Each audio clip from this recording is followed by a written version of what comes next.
السلام علیکم ورحمۃ اللہ وبرکاتہ۔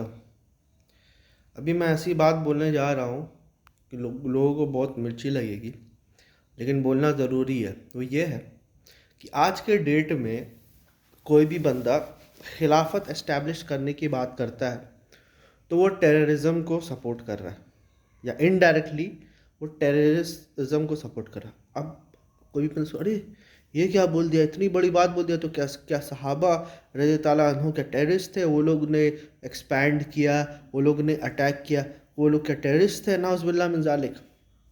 نہیں، وہ لوگ ٹیررسٹ نہیں تھے، تم ٹیررسٹ ہو سکتے ہو، تم ٹیررزم ایک طرح سے انڈائریکٹلی پروموٹ کر رہے ہو۔ اب کیسے، میں سمجھاتا ہوں۔ آپ دیکھیے گا کہ اللہ کے رسول صلی اللہ علیہ وسلم آخری نبی تھے، ٹھیک ہے، نبوت رسول اللہ صلی اللہ علیہ وسلم کے اوپر ختم ہو گئی، ٹھیک ہے۔ آج کے دن کوئی یہ بولے کہ نہیں یار، آج بھی نبی کی ضرورت ہے، تو نبوت جاری رہنی چاہیے، آج بھی نیا نبی آ سکتا ہے، تو ہر آدمی، ہر مسلمان یہی بولے گا یہ فساد پھیلا رہا ہے، ٹھیک ہے۔ آج کے ڈیٹ میں نبوت کا ڈیمانڈ کرنا فساد پھیلانا ہے۔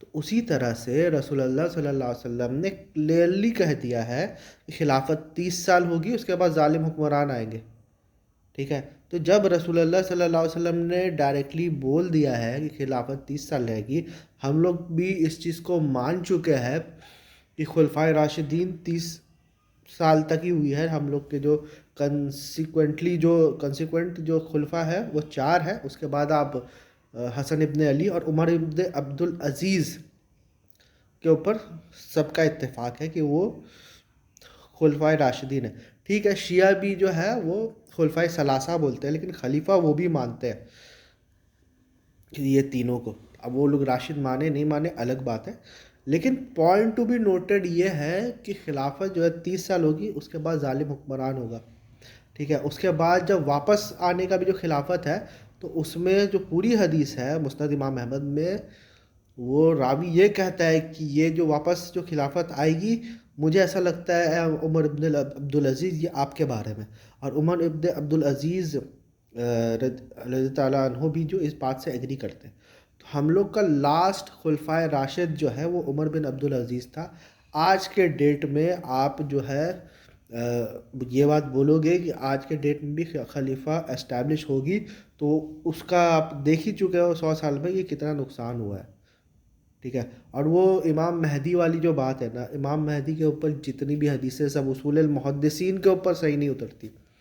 ابھی ایک سلفی نے بھی لکھا ہے لا مہدی بعد رسول اللہ صلی اللہ علیہ وسلم، ٹھیک ہے۔ تو اصول المحدثین کے اوپر والی حدیثیں صحیح نہیں ہوتی، اور ہر کوئی آ کے نیا مہدی کا اعلان کر دیتا ہے، اور پھر قتل بھی ہوتا ہے، اور لوگوں میں ابھی یہ مکہ بھی ایک دن کے لیے بسیج ہو گیا تھا، جا کے پتہ کرو، یاسر قاضی کا لیکچر بھی ہے اس پہ۔ تو میں یہ بات سیدھا بولتا ہوں کہ آج کے ڈیٹ میں جو خلافت اسٹیبلش کرنے کی بات کرے گا وہ ٹیررزم کو پروموٹ کرے گا، کیونکہ آج کے ڈیٹ میں آپ جو ہے دوسرے لینڈ کے اوپر آپ اٹیک نہیں کر سکتے، آپ کنکویسٹ نہیں کر سکتے، کیونکہ ہم لوگ سب جو ہے ایک انٹرنیشنل معاہدہ پہ ہم لوگ بندھے ہوئے ہیں۔ وہ کیا ہے کہ ہم لوگ قبضہ دوسرے کے لینڈ کو نہیں کر سکتے، اور قرآن بہت کلیئرلی بولتا ہے کہ مسلمان اپنے معاہدے کا پابند ہے۔ تو کوئی بھی بندہ اگر ایسا کرے گا تو اپنا معاہدہ کی خلاف ورزی کرے گا، از ایکول ٹو ٹیررزم، ٹھیک ہے۔ اور دوسری بات میں ایک اور آپ کو بتا دوں کہ صحابہ رضی تعالیٰ عنہ نے جو ایک یہ چیز کیا ہے نا، اقدام جو کیا ہے نا، وہ رسول اللہ صلی اللہ علیہ وسلم کے کہنے پہ کیا۔ وہ اس لیے رسول اللہ صلی اللہ علیہ وسلم کے پہ کہنے یہ کیا کہ رسول جو ہے وہ اپنی قوم کے لیے حجت ہوتی ہے، حجت ان اے سینس کہ ان کے ماننے والے جو ہے وہ سروائیو کریں گے، اور ان کے نہ ماننے والے جو ہے اس کو ہلاک کر دیا جائے گا۔ اب نہ ماننے والے میں بھی 2 قسم کے لوگ ہیں، ایک تو مشرکین ہیں اور دوسرا اہل کتاب۔ اہل کتاب کو سزا دی جاتی ہے جزیہ، 2nd کلاس سٹیزن ہو گئے، ٹھیک ہے۔ اور جو مشرکین ہیں جو فائٹ کرنے آ رہے ہیں آپ کے ساتھ، ان کو قتل کر دیا جاتا ہے۔ یہی چیز ہے کہ ایک بار رسول کا کوئی بندہ انکار کر دیتا ہے تو اس کی سمجھ لیجیے دنیا میں ہی قیامت آ جاتی ہے۔ کہیں پر بھی کوئی جگہ ظلم ہوتا ہے تو وہاں اللہ رسول بھیجتا ہے، رسول کا کوئی انکار کرتا ہے تو اس قوم کو تباہ اور برباد کر دیا جاتا ہے۔ یہود اور نصارہ کیونکہ اصلاً جو ہے وہ اللہ کے ماننے والے ہیں، بھلے ہی ان کے عقیدے میں شرک ہے، لیکن وہ توحید کے دعوے دار ہیں، وہ شرک کو نہیں مانتے، ان کا دعویٰ ہے کہ وہ شرک کو نہیں مانتے، تو اس لیے ان کو زیادہ سے زیادہ آپ جزیہ آپ لگا سکتے ہو، ان کے اوپر ٹیکس لگا سکتے ہو، پینالٹی آپ لگا سکتے ہو ان کے اوپر، وہ بھی رسول اللہ صلی اللہ علیہ وسلم کے جو مخاطبین ہیں ان کے بارے میں بات کیا جا رہا ہے۔ وہ لوگ ذمہ بن سکتے ہیں، آج جو ہے کوئی ذمہ نہیں بن سکتا، اور آج اب دیکھنا کہیں پر ذمہ ٹیکس ہے بھی نہیں، آلریڈی جو ہے ابالش ہو چکا ہے۔ وہ کیوں ابالش ہو گیا؟ کیونکہ وہ رسول اللہ صلی اللہ علیہ وسلم کے مخاطبین کو ہے، وہ ایز اے پنشمنٹ تھا۔ وہ یہ لوگ بولتے ہیں نا کہ ہم لوگ زکوٰۃ دیتے ہیں، نان مسلم یہ دیتا ہے ذمی، ایسی کوئی بات نہیں ہے۔ ذمی ایکچولی ایک پنشمنٹ ہے، ٹھیک ہے، رسول کا انکار کرنے کے لیے، ٹھیک ہے۔ اور جو نان مسلمس جو ہے، جو کہ مسلمان لینڈ میں رہتے ہیں، اس کو معاہد کہتے ہیں، اس کو ذمی نہیں کہتے۔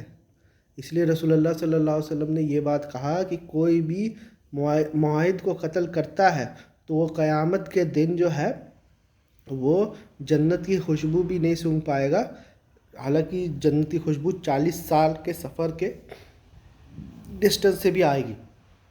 تو وہاں پر ورڈ ذمی یوز نہیں ہوا ہے، معاہد یوز ہوا ہے کہ وہ ہمارے معاہدے میں۔ ذمی وہ ہے جس کے اوپر، جو کہ سورہ توبہ میں آپ پڑھ لیجئے گا، وہ یہود و نصارہ ہے، وہ اہل الکتاب ہے جس نے رسول کا انکار کیا، اور وہ صرف رسول سے ہی ریلیٹڈ ہے، وہ آج کے ڈیٹ میں بالکل اپلائی نہیں ہوگا۔ آج کے ڈیٹ میں کوئی بھی نان مسلم اگر مسلمانوں کے حکومت میں رہے تو وہ معاہد ہے، ان کا پروٹیکشن کرنا، ان کے اگر عرب میں نہیں ہے، نان عرب میں، تو ان کا ٹیمپلز کو یا پھر ان کے عبادت گاہ کو پروٹیکٹ کرنا ہماری ذمہ داری ہوگی، اور وہ لوگ جو ہے ذمی نہیں ہوں گے، وہ معاہد ہوں گے۔ تو یہ بات آپ سمجھ لو۔ اور خلفائے راشدین کے بعد کوئی بھی گلوبل خلیفہ تھا نہیں، ٹھیک ہے۔ معاویہ رضی اللہ عنہ اور علی رضی اللہ عنہ کے بیچ میں آپ کو پتہ ہے، اس کے بعد بھی آپ اگر دیکھیے گا تو یزید کے دور میں پھر وہ مکہ میں جو ہے عبداللہ ابن زبیر کی حکومت تھی، اس کے بعد بنو امیہ بنو عباس کی حکومت بڑھ گئی ہے، تو کبھی بھی پھر ترکیوں کی حکومت آئی، تو کبھی بھی گلوبل خلیفٹ نہیں تھا، اور ہونا بھی نہیں چاہیے، ٹھیک ہے۔ اور یہ لوگ بولتے ہیں کہ مہدی علیہ السلام آ کے جو ہے پورے دنیا میں جو ہے خلافت نافذ کریں گے، تو مطلب مہدی علیہ السلام جو ہے رسول اللہ صلی اللہ علیہ وسلم سے زیادہ سکسیسفل ہوں گے، یہ آپ کہنا چاہ رہے ہو؟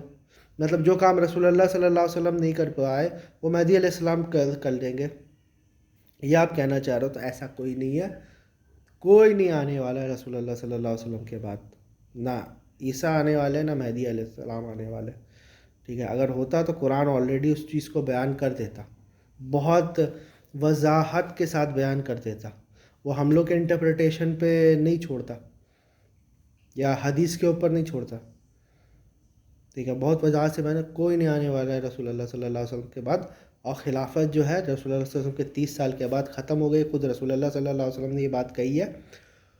تو ہم لوگ کو چاہیے کہ آج جو ہے ہم لوگ قرآن و سنت پہ فالو کریں، نماز پڑھے، روزہ رکھے، حج کرے، زکوٰۃ دے، اور امر بن معروف و نہی عن المنکر کرے۔ اب یہاں پر بھی جو ہے علماء نے ایک نیا یہ کہ امر بن معروف و نہی عن المنکر کا مطلب ہے آپ کو اسلام کی تبلیغ کرے، اسلام کی تبلیغ نہیں کرنا۔ اسلام کی تبلیغ کے لیے الگ آیتیں موجود ہیں، ٹھیک ہے، لیکن امر بن معروف اور نہی عن المنکر کا مطلب ہے نیکی کی دعوت دینا اور برائی سے رکنا۔ یہ نیکی اور برائی لوگوں کو آلریڈی پتہ ہے، قرآن خود کہتا ہے فَأَلْهَمَهَا فُجُورَهَا وَتَقْوَاهَا، کہ ہم سب نے جو ہے سب کو یہ بات پتہ ہے، الہما، ہم نے الہام سب کو کر دیا کہ کیا فجور ہے اور کیا تقویٰ ہے۔ تو سب جو یونیورسل پرنسپلس ہے، یہ لوگ بولتے ہیں نا کہ اسلام آپ کو مورالٹی سکھانے آتا ہے، نہیں، اسلام مورالٹی سکھانے نہیں آتا، مورالٹی کے ساتھ سب پیدا ہوتے ہیں۔ خود رسول اللہ صلی اللہ علیہ وسلم نے بولتے ہیں کہ ہر انسان جو دین الفطر پہ پیدا ہوتا ہے، اس کے پیرنٹس ان کو یہود و نصارہ بناتے ہیں یا زورسٹین بناتے ہیں، یا اس کی سوسائٹی جو ہے اس کو دوسرے مطلب فطرت، دین فطرت سے یہ کر دیتی ہے، ہٹا دیتی ہے۔ تو ہر آدمی جو ہے دین فطرت پہ ہی پیدا ہوتا ہے۔ فطرت مطلب نیچرل سٹیٹ، میں یہ نہیں بولوں گا کہ یہ اسلام ہے، نیچرل سٹیٹ میں سب کو پتہ ہے کہ کیا صحیح ہے کیا غلط ہے۔ اگر پتہ نہیں ہو تو ہم لوگ کس بیسس پہ سامنے والے سے بات کریں گے، ٹھیک ہے۔ قرآن کا یہ اور ریلیجن کا یہ کام ہے کہ کسی مسئلے پہ اختلاف ہو جائے، کسی مورل مسئلے پہ اختلاف آ جائے تو حکم دے دو، مطلب سب جانتے صحیح کیا ہے غلط کیا ہے. صحیح غلط میں جب اختلاف ہو جاتا ہے تو پھر اللہ کی وحی آ جاتی ہے کہ یہ صحیح ہے یہ غلط. جیسے ہومو سیکشوالٹی ہے، اس پہ ہیومینٹی کا اختلاف ہو گیا ہے کہ یہ ایک صحیح عمل ہے یا غلط عمل ہے، تو اللہ کا فتویٰ آ گیا کہ یہ غلط عمل ہے. ٹھیک ہے. زنا کے اوپر یہ اختلاف ہو گیا کہ شادی سے پہلے تو زنا کرنا چاہیے کہ نہیں کرنا چاہیے، تو اللہ کا وہی آ گیا کہ نہیں، شادی سے پہلے بھی نہیں کرنا چاہیے، شادی کے بعد بھی نہیں کرنا. شادی کے بعد تو سبھی مانتے ہیں کہ نہیں ہونا چاہیے اوپن، اور کتنے سارے الگ الگ میرجز بھی ہے اوپن میرج وغیرہ، تو وہ سب جو ہے حرام ہو سکتا ہے. اور اللہ نے یہ آ کے نہیں بتایا کہ زنا کرنا غلط بات ہے، یہ آلریڈی لوگوں کو پتہ تھا. اللہ نے یہ بات آ کے بتایا کہ زنا کرنا کرائم ہے.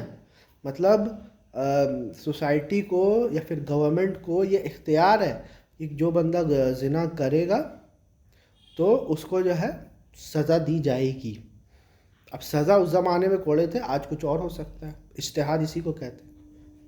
ٹھیک ہے، تو وہ ایک الگ ٹاپک ہو جاتا ہے.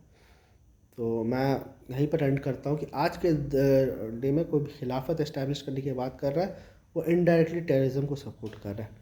چاہے اس کو پتہ ہو یا نہیں، ہو سکتا ہے کہ وہ بہت سنسیئر ہو.